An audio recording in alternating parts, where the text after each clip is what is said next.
सबसे ज्यादा चर्चा हो रही है, आलोचना हो रही है उदयनिधि स्टालिन की, वो दरअसल में सनातन को लेकर उनका दिया गया बयान है।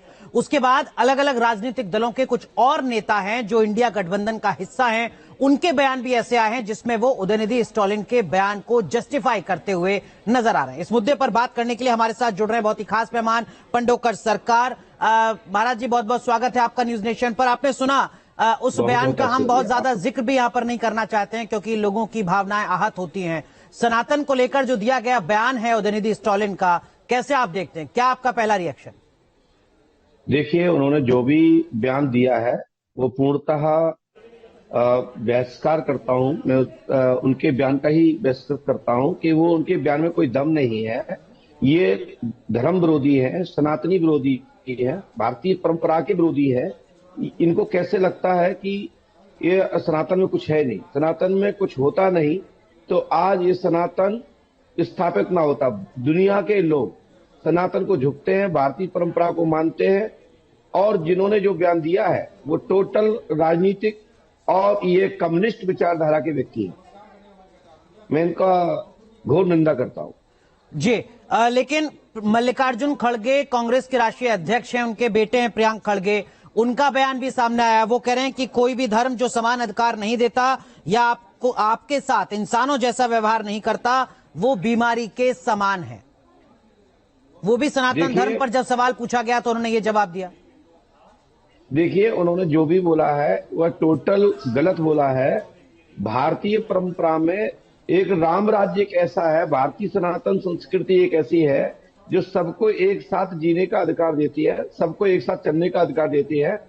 और भारत में राम राज्य की स्थापना की बार मैं मांग क्यों करता हूं?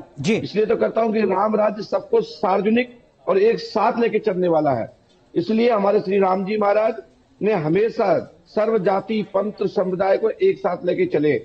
तो जो वो बोल रहे हैं कि सनातन में ऐसा नहीं है, भारतीय संस्कृति ऐसा कुछ नहीं है, तो ये गलत है। उनकी सोच अच्छी नहीं है, ये राजनीतिक शिकारी है, ये अपना उल्टा सुल्टा करने के लिए, अपनी रोटी पकाने के लिए उल्टा सुल्टा बयान देते रहते हैं। ठीक है, लेकिन जो बात कही पर हम ध्यान नहीं देते। महाराज जी, ये कहा गया कि सनातन धर्म जो है वो सामाजिक न्याय और समानता के खिलाफ है। एक धर्मगुरु के तौर पर क्या आपको लगता है कि कुछ कुरीतियां हैं ऐसी?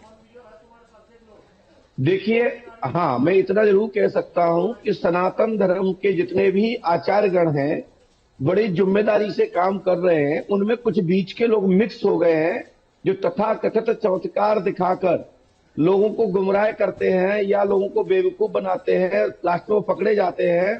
तो इसमें अपनी भारतीय परंपरा संस्कृति पर आपत्ति लगती है, उस पर क्वेश्चन मार्क लगता है। लेकिन सनातनी जो गुरु है वो कभी भी किसी भी जाति पंथ समुदाय को ऊंचा नीचा नहीं मानते। हाँ, विनोदास्पद में या गांव की बोलचाल में कुछ बोल दिया जाता है तो उसमें कोई बुरा मानने की आवश्यकता नहीं होनी चाहिए, क्योंकि कई बार एक ऐसे शब्द होते हैं जो गांव स्तर पर जो बोल दिए जाते हैं, लोगों को जातिगत लगते हैं या सामाजिक अपमान लगता है, तो ये गलत है। ठीक है, लेकिन एक और नेता जो इंडिया गठबंधन का हिस्सा है, पश्चिम बंगाल के मुख्यमंत्री हैं, उन पर भी इसी तरीके का आरोप लगता है। अभी इंडिया गठबंधन की बैठक थी, उनको तिलक लगाया जा रहा था, उन्होंने मना कर दिया। आरोप लगता है कि वो दुर्गा पूजा की अनुमति नहीं देती हैं अपने राज्य में और मुहर्रम पर खुली छूट रहती है। देखिए, उनके विचारधारा में भारतीय सनातन धर्म के प्रति उनका मत नहीं है। वो क्या है कि वो मानसिक संकीर्ण व्यवस्था के व्यक्ति हैं।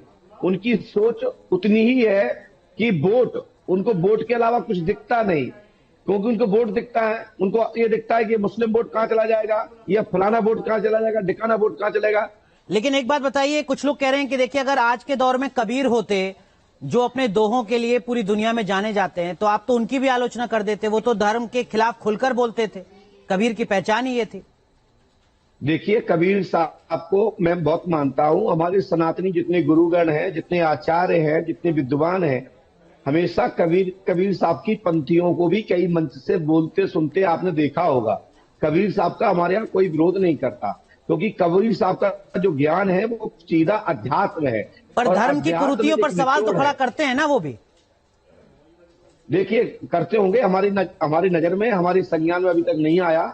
मैं तो कबीर साहब को बहुत मानता हूं। कबीर साहब का जो ज्ञान था वो एक अध्यात्म है, निचोड़ है, सत्य को दिशा देने वाला था।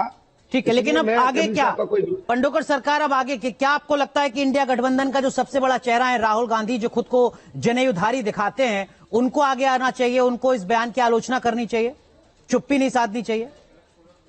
बिल्कुल ऐसे बयानों का खंडन सभी दल के नेताओं को करना चाहिए, राहुल गांधी जी हो या कोई भी हो। ठीक है, ये सब कुछ चुनाव के लिए हो रहा है क्या? और ये सब कुछ चुनाव के लिए हो रहा है, सियासत के लिए हो रहा है? दुर्भाग्यपूर्ण है पंडोकर सरकार। हाँ, ये कहा जा सकता है कि ये टोटल राजनीति के चलते, बोझ के चलते ही इस प्रकार के उल्टे सुल्टे बयानबाजी होती है।